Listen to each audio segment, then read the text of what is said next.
guys, welcome to the Dixie Dems, all part of the Lean to the Left podcast. Today we're talking politics, and with me are Arthur Hill from North Carolina and Robert Thompson from Georgia. I'm a Maryander transplanted into South Carolina, and together we're the Dixie Dems. Arthur is communications chair of the Brunswick County, North Carolina Democratic Party. Robert is based in Atlanta and founded Peach News Now and its opinion podcast, Goddamn Liberals.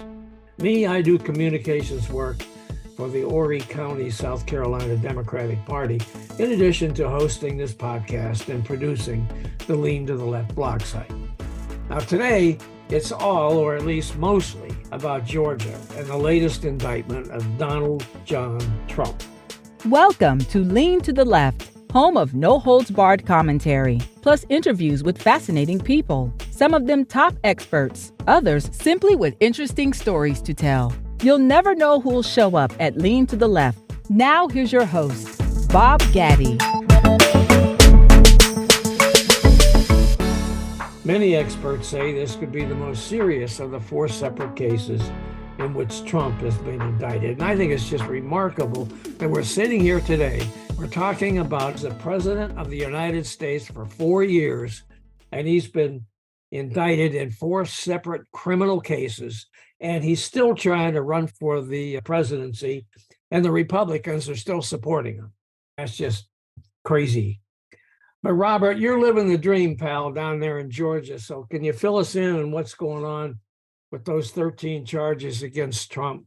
Yeah, let's go RICO, the racketeering charge. This is the main charge that I'm calling her Mama Fani because I love her dearly, down just across the border here in Fulton County. If you rewind a bit, District Attorney Willis, remember a number of years, she went after a number of teachers here in the Atlanta public schools with this same RICO racketeering charge, and she was successful. These school teachers at the time, they were just literally changing answers on standardized tests. And if you might remember, and if I'm not mistaken, this was a Republican plan at the time to reward teachers for better test scores.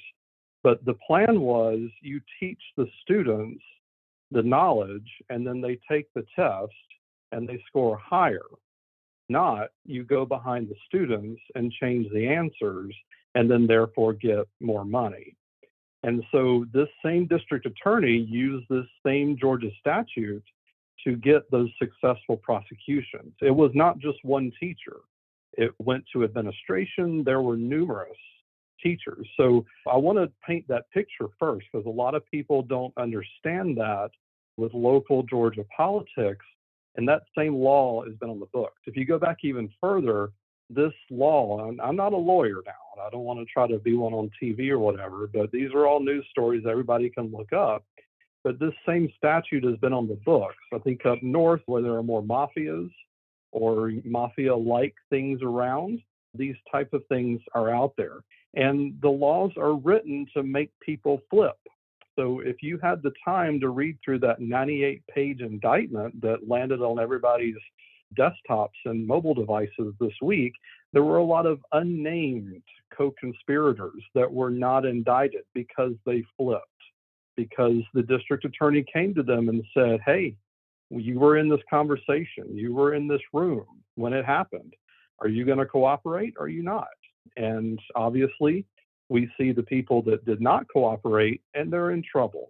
And you have people like Mark Meadows, who is not a stranger to us here on the Dixie Dems. He was formerly a representative or senator up there in North Carolina, I believe Western North Carolina. And guess what he's trying to do?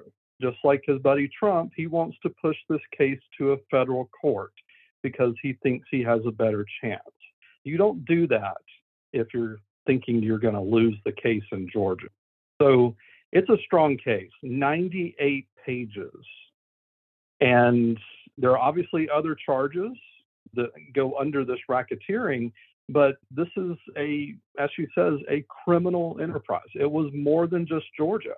Before we were waiting for the charges to come out, I was curious how she was going to go after what happened in Middle and South Georgia and Coffee. That didn't apparently matter. She went straight after them, and they are all included in this Fulton County indictment. I think they have to drive up 75 and to the Fulton County jail and get their mugshot, just like everybody else, because they decided to not play by the rules here. Game on. As you see behind me, let's go Rico. I also made a joke this week. There is a Latino song, at least from the 80s or 90s, Rico Suave by Gerardo. That may be the new Latino for Trump theme song, Rico Suave. So game on. You know, that they have dug this puddle and they've got to get themselves out of it. These are grown, rich, white men, and they've got to get themselves out of this that they put themselves into. Well, it looks to me like they're in deep shit trouble. And according to what I've been reading, prison time is almost certain for those convicted in Georgia, because according to the Georgia Criminal Code, if you're convicted of conspiring to solicit a public official to violate the oath of office, which is what's going on here, Trump would face a minimum, at least 1 year mandatory prison sentence. And he can't pardon himself if he's convicted because it's a state case. So if you see the indictment, it's called a, quote, serious felony. Now, again, I'm not an attorney. I've also heard another opinion that this may be able to be served on some kind of probation. I don't know. That is a long way away from now because we know what Trump does and all this legal wrangling that he's going to try to pull out. But yeah, we'll see. You've got MSNBC. They are doing live via satellite from the Fulton County Jail. It's made in Georgia. It was known to be a little Hollywood in Georgia, but they're going to be spending a lot of time around the Fulton County Jail when this writer strike's going on. Oh, man. Yeah, the way I understand that pardon mechanism in Georgia is, number one, the person seeking a pardon has to have served his full term, whatever that is. And then he has to wait 5 years beyond that before he can appeal to the state board of the state parole board to get a pardon from them. So it's not from the governor, it's not from some elected politician, it's from part of the state bureaucratic structure that Trump or anybody else has to go to get a pardon. It's the way I understand it. Hey, Robert, do you think that there'll be an effort to give the governor the power to pardon Trump? The climate that I see here, I don't think so. Kemp does not seem to have the appetite for it at all. I believe there was a tweet that went out. I just saw it flash across the screen that said the election was not stolen. We have more important things to worry about to move forward. Kemp understands that this Republican ship is sinking. Remember, he did not go to the Georgia Republican conference that was in Columbus. Speaking of, one of the co-conspirators that is named in this indictment, he is the chair of the Georgia Republican Party right now. I don't know how much longer that's going to be. And he knows this ship is sinking with longer than a 40. Oh, yeah. Jeff Duncan, the same thing. Burt Jones is another interesting. A lot of people found, why was Burt Jones? Because he was actually one of the folks that signed his name as one of these fake electors. There is another investigation that suddenly spurred up right after he did not show up in the indicted list. So stay tuned. I do want to point out that those two gentlemen, Burt Jones and also a Gwinnett Republican state senator, Sean Still, whoever is going to run against them or whoever is in those districts, hurry up and name your names, because Burt Jones and Sean Still, you do not have a very good chance of re-winning your election. And in Georgia, both state house and state senators, they must run every 2 years, even in their gerrymandered districts. I sense that there may be a tipping point. We may be approaching a tipping point here inside the Republican Party.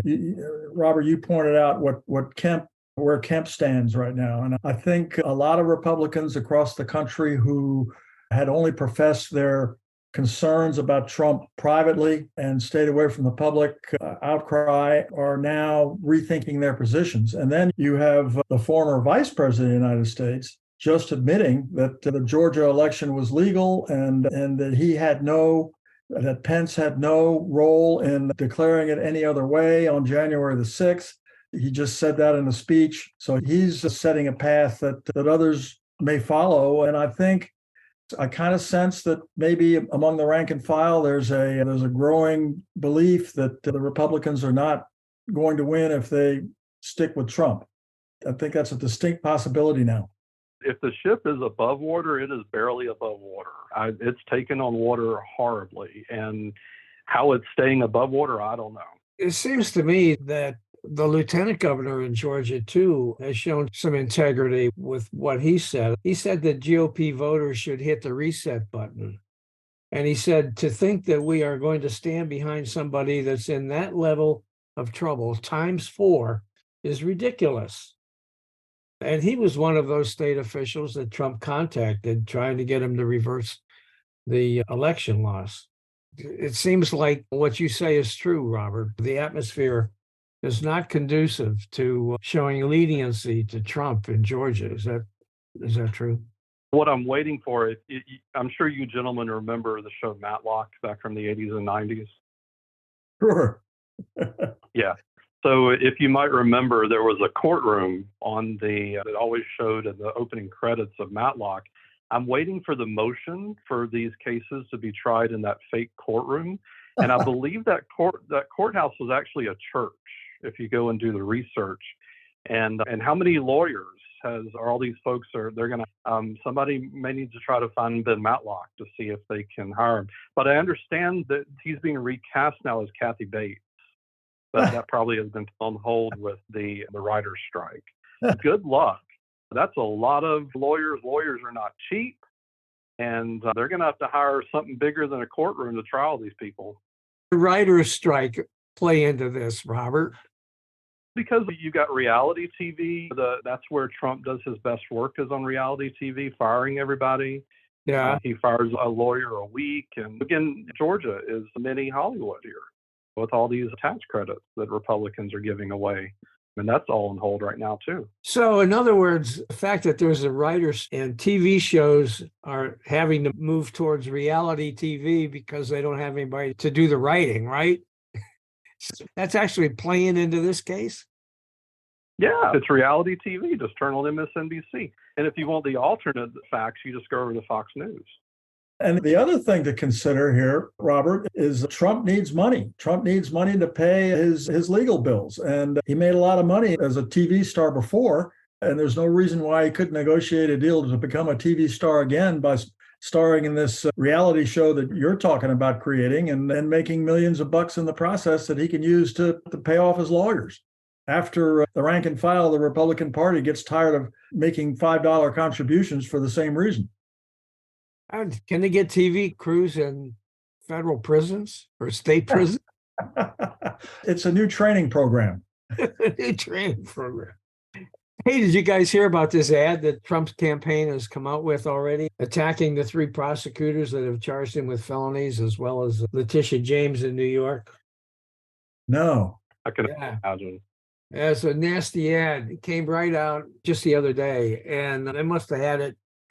They must have had it in production, waiting for the indictments to come down so they could release it. But more than half of it focuses on Fannie T. Willis. And according to the Washington Post fact checkers, 3 of the 4 claims made in the ad about Willis are false. And so that's just they're just using this thing to, as best they can, to turn public opinion for Trump, because that's about all he's got, it seems to me. He has to his own alternate facts. That there's no other way he can explain anything anymore. Yeah, exactly.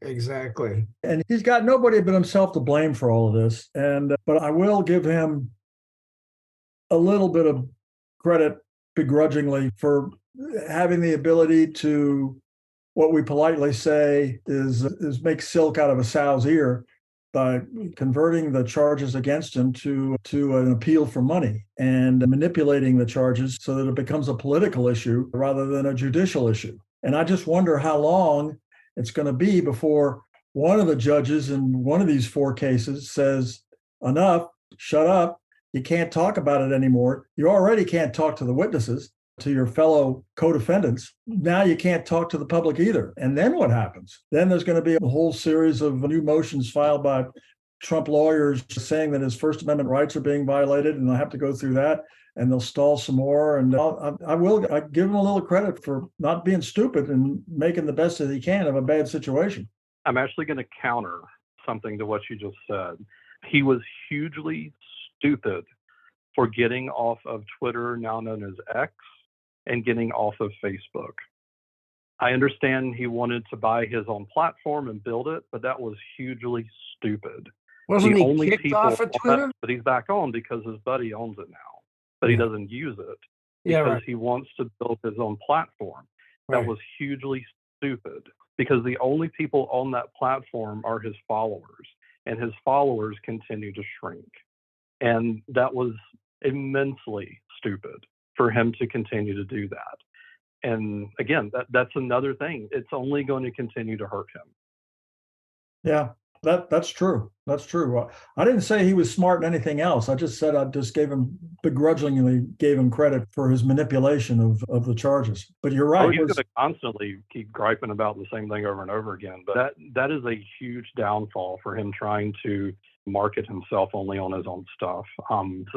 He's an old man, and you cannot teach an old dog new tricks. I don't know. I'm an old dog. I keep learning new tricks every day. Yeah, but I think we're a little smarter. Yeah. You're an exception, Bob. You're an exception. Yeah, you know what? Hey, I read in the Washington Post today, which is my go-to source of information, in case people don't know that. It says Trump faces stricter bail conditions. The state has stricter laws governing the conditions of release. Bail can be granted only if there is no significant risk of intimidating witnesses or otherwise obstructing the administration of justice. That's according to Georgia's witness intimidation law. Now, Trump's been known to attack judges and witnesses, the Post points out, including Pence, his former vice president, on his Truth Social platform that you've just been talking about, Robert. He warned in early August after his DC arraignment, quote, "If you go after me, I'm coming after you." So now, how does all that play in the event that it comes down to bail? Because if this witness intimidation law is enforced, seems to me that the guy's got to go to the clink. It's very ironic to say that because Republicans in Georgia, they pushed back against the cash bail issues here in Georgia. Democrats in Georgia wanted to change bail procedures in Georgia, and Republicans said no. If you are broke, you still got to pay that bail here in Georgia. Throw the book at his ass. These are your buddies that want to keep your ass in jail. Now, when we come back, we'll talk about what happens to the reputations of people who line themselves up with Trump. Seems like pretty much they're in the toilet.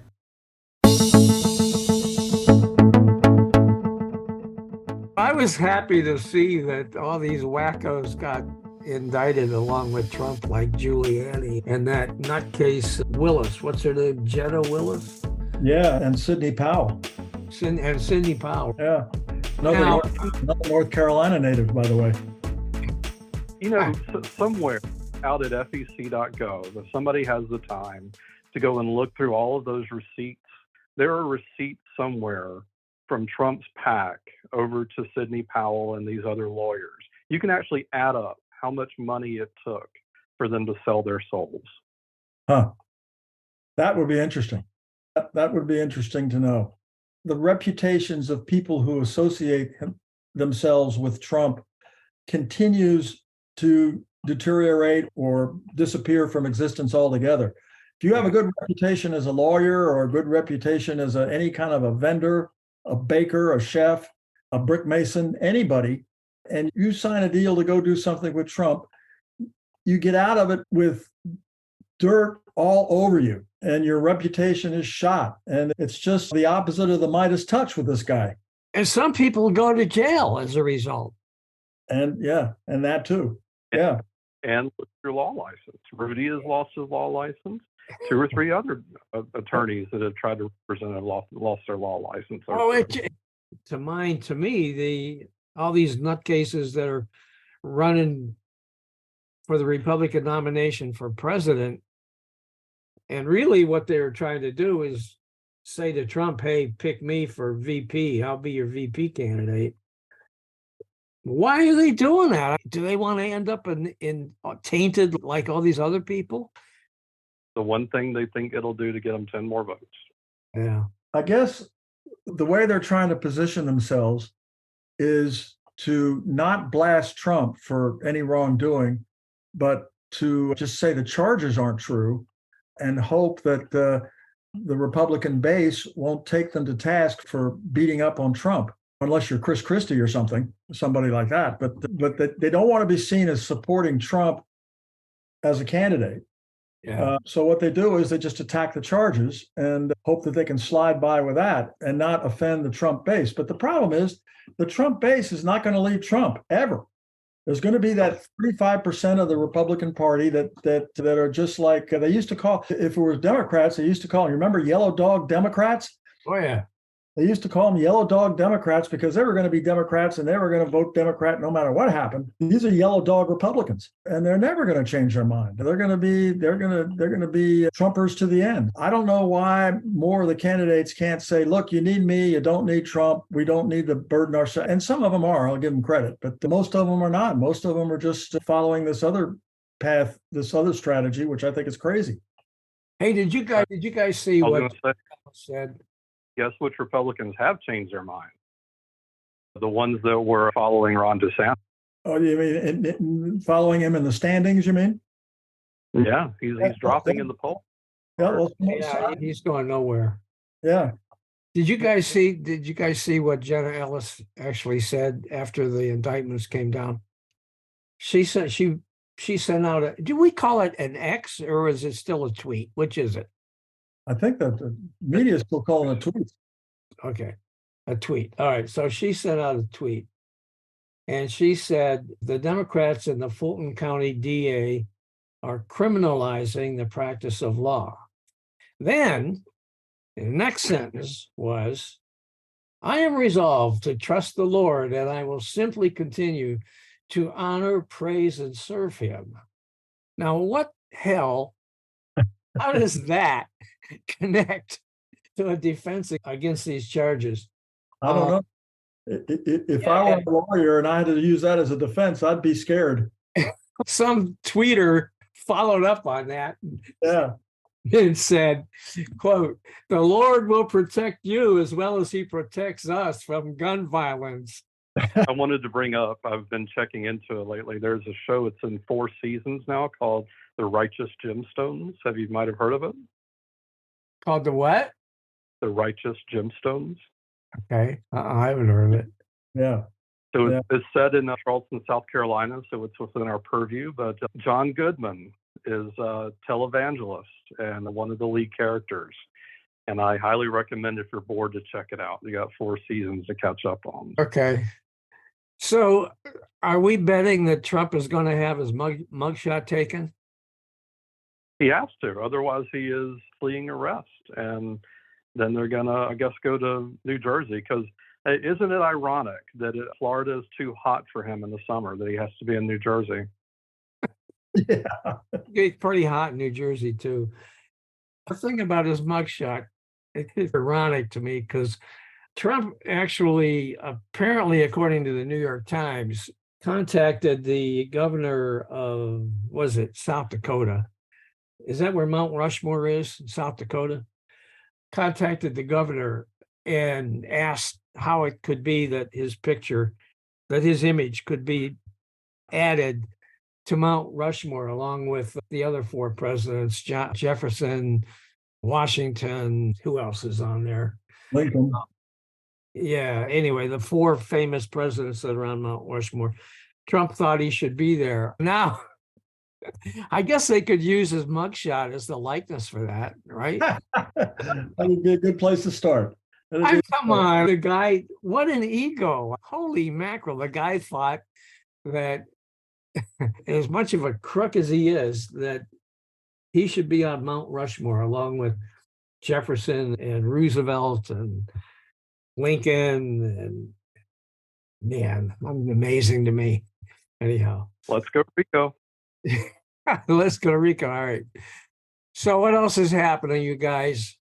I want to talk about some of the unintended or one of the unintended consequences of all this activity. And that is this no labels party. I've been following that. We're interested in it in North Carolina for two reasons. Number one of the founding members of the No Labels Party, which is actually a national party now, is Pat McCrory, who is a former governor of North Carolina and who was responsible for the bathroom bill that we went through a few years back. He was a Republican congressman, and he pretty much lost his bid for re-election because of his support for the bathroom bill. And then he decided he wanted to run for the Senate in the last cycle as a Republican, and Trump wouldn't endorse him. He endorsed Ted Budd, who wound up winning the election and is sitting in the U.S. Senate now. I guess Pat McCrory got pissed off, and he went off and he co-founded this No Labels Party, along with the likes of Joe Lieberman and Ben Chavis, who's a prominent civil rights figure in North Carolina, and Joe Manchin. And those folks are pretty much running this party now. They have petitioned with the State Board of Elections in 10 states, and they are now going to be on the ballot in 10 states if they decide they want to run a candidate. And they haven't said who that would be, and they haven't said what would prompt them to nominate a candidate. Apparently, their convention is supposed to be in July, and they just got approved to be on the ballot in North Carolina for next year. The question is, what consequences does that have as far as Biden and Trump, assuming he's the nominee? And right now, there's a lot of back and forth in this state on who the no-label candidate would hurt the most. And the feeling, I think, the general consensus is that the Democrats in this state would be hurt with a no-label candidate, some sort of, in theory anyway, some kind of a centrist politician that would be more appealing to a lot of voters in North Carolina than either Biden or Trump. The unaffiliated voters in North Carolina are the number of them that's larger than the Democrats or the Republicans. The Democrats and Republicans are about even, and the unaffiliateds are a little bit larger. It's a big deal here in North Carolina, and it doesn't augur well for President Biden, unfortunately. And I don't know how it's going in other states. North Carolina is the only southern state where this no label party is going to appear on the ballot. So I'm going to keep my eye out on that as time goes by. Actually, nationally, it's the same situation in terms of Republicans and Democrats versus independents, with independents actually holding a little bit of an edge over Republicans and Democrats, who are fairly even in registration. Isn't that true nationally? I think it is. Yeah, I think it is. So what you're saying there that would apply to North Carolina would also, by extension, apply across the country, I would think. or at least in the states where they're registered where they can have their names on the ballot. Yeah. Right. As you were describing it, I went into the website and they're calling it Insurance Policy 2024, which insurance to me immediately had my mind go to health insurance, but nothing under this link talks about health insurance. Everything under this link is a lot of legalese and Q&A about how they're not going to wreck the other side. This is just weird to me. I don't know. And they claim that they won't come up with candidates unless there's a strong feeling among them that neither the Democrat or the Republican candidates are satisfactory. And since they're more focused on the conservative side of the political spectrum than the Democratic side, you have to believe that if they make a decision, it's going to be one that hurts Democrats and helps Republicans. But you're right, Robert. They've got no platform. They got no candidates right now. They got nobody running. They've got no base to speak of unless they're claiming the unaffiliated. But unaffiliated aren't uniform. Some of them lean Democrat, some of them lean Republican. And if you look at if you pick a sample of independent unaffiliated voters and you look at them, you don't see uniformity anywhere in that equation. So, and I think I've said it before. I wish we had more than two political parties. I know there are libertarians. I know there's these other no-label people and people that want to be independent. I get that. But until campaign finance in America changes, I'm sorry, there are two political parties. Yeah. And when you go to the ballot box, you need to get on one side or the other. Canada doesn't work this way. The UK does not work this way. Germany, it's a whole different ball of wax in the way they do things. But here in America, this is how things are done until the powers that be change campaign finance. There's two political parties. And I want to draw up examples of AOC in New York. She primaried a Democrat as another Democrat, and she won. She was a more progressive Democrat, and she primaried, and she's in the House of Representatives. Work within your own party. Don't go out and create a whole nother ball of wax, or look at groups like the Indivisible group that were campaign staffers and people like that can work grassroots and do these kind of things. Those are just my 2 cents in the whole thing too. And there's a whole class of voters out there right now, as we found out in 2016, that feel unattached. They don't think anybody's looking out for their best interests. And these are the blue collar voters, a lot of whom supported Trump in 2016 and still support him today. But they can be won back by Democrats or they can be retained by Republicans. But right now, they're a large segment of the unaffiliated group of voters that are out there that need the attention of certainly the Democrats, but the Republicans as well. I want to point out again what we talked about on the last episode, the huge win in Ohio that happened. And that was just, it came down to a ballot issue. And I shared with you guys that very persuasive ad that was running in Ohio with the two folks in their bedroom. And they look over and it's the old white guy sitting in the corner. You know, ads like that are very persuasive, and obviously it worked. And we had a huge win in Ohio. And I want that there was a message thread among about 7 or 8 of my friends a day or two ago, and people looking, that the glass is half empty. No, wait a minute. Remember, Trump did not win the popular vote the first time. Remember, the first time around, he paid off Stormy Daniels so that nobody knew about Stormy Daniels that first time. Remember that Facebook was a nasty, hot racial mess between Hillary and Trump. People don't remember this. This was 2016, and how much has changed since then? Obviously, Trump lost bad the second time. Remember that Republicans barely kept the House of Representatives. Georgia has 2 Democratic senators. One of them's a black man. The other one's a Jewish guy. These are huge wins that people forget about. We all have short memories. And the glass is half full, folks. Keep going. Ignore these side games and all these circuses. And remember, unemployment is unheard of right now. 3.5% unemployment. Yes, there's inflation, but it got better. People forget that we're bitching about people going to jail. We're not bitching about people. Yes, there are homeless people, but there are support structures out there to handle this kind of stuff. Yeah, you're absolutely right. That there's at some point, the media has to get off the Trump bandwagon and start talking about issues that really do affect the voters. The voters might have a secondary interest in what's going on in these indictments, and they might have misgivings about continuing to support Trump or continuing to condone his actions across the board.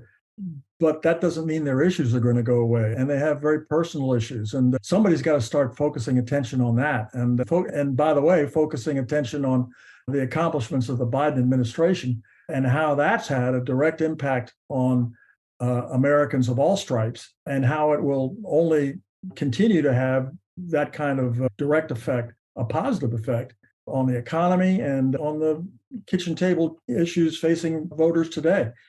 We've got to start focusing on that again at some point and get off of just following Trump's activities with our tongues hanging out of our mouths. We've got to get back to issues.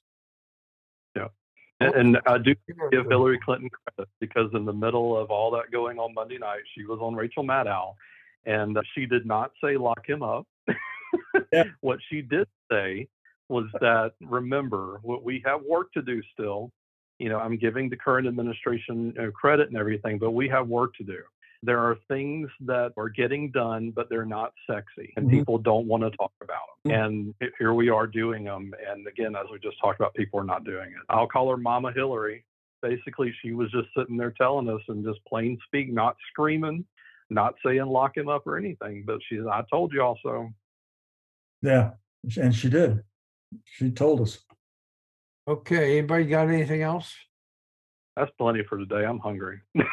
That's why I ate lunch before this. Hey, I want to know what that here shirt means. Oh, it's an esoteric baseball shirt. You remember Frank Robinson played for the Baltimore Orioles?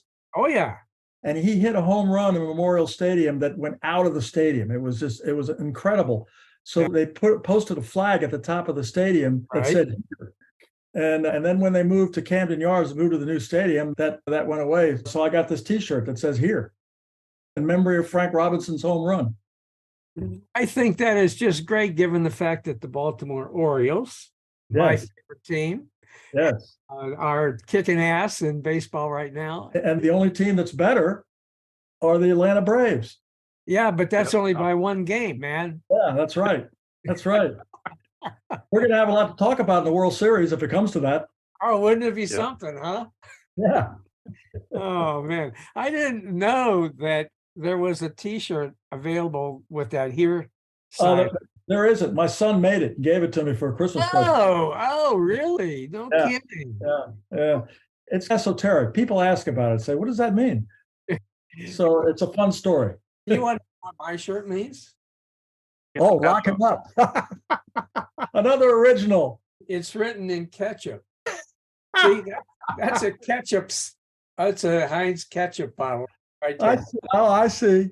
So you threw it against the wall and that's what you got. That's exactly right. Yeah. I saw the image, this lock 'em up with the ketchup label on Facebook. So I did a screenshot and I made this shirt. I think that's great. That's great. I like that. I'd like to get a T-shirt like that.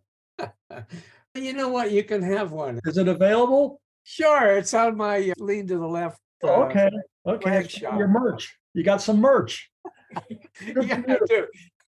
Back a couple of years ago when I first started my blog site, previously known as Not Fake News, I set up a online store and I made a bunch of shirts and they're still there. Some of them are pretty stupid, but anyhow, they're still there. But I made this one and it's on there. So just go to the Lean to the Left swag shop at the tab at the top of the Lean to the Left page and to the Lean to the Left website and click on it. And if you have any trouble, let me know. I'll get it for you. Okay. I think it's $20 or something. Okay. So Robert, are you going to merch the Let's Go Rico flag? I think we need to add it to Bob's store. Oh, there you go. Well, you guys can watch for that shirt because I will be posting it on the swag shop tab on the leantotheleft.net website. So just give me a week or so and we'll have it ready and you guys can order it and it'll be somewhere around $20. Now, one more message and I'll be right back with some closing comments, which you would not want to miss.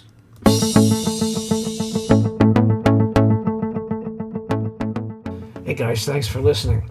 Hope you enjoyed this podcast and that you'll come back on a regular basis and check out our interviews with guests on topics that I hope you find interesting, entertaining, and enlightening. Our episodes stream weekly, every Monday. Let your friends know about this podcast and take a minute to subscribe. Just go to podcast.leantotheleft.net to subscribe, check out the upcoming interview schedule, and listen to all of our episodes. And follow us on social media. Facebook at the Lean to the Left Podcast, Twitter at Lean to the Left 1, Instagram at BobGaddy_Lean to the Left, and TikTok at Lean to the Left. And you can watch the episodes at YouTube at Lean to the Left. And don't forget to visit our blog site, leantotheleft.net, where you'll find commentary on the news by some excellent writers with progressive perspectives on a whole range of topics. You can sign up as a member there, and of course, it's all free. Now, this is Bob Gaddy signing off for Lean to the Left. Thanks for sharing your time with us.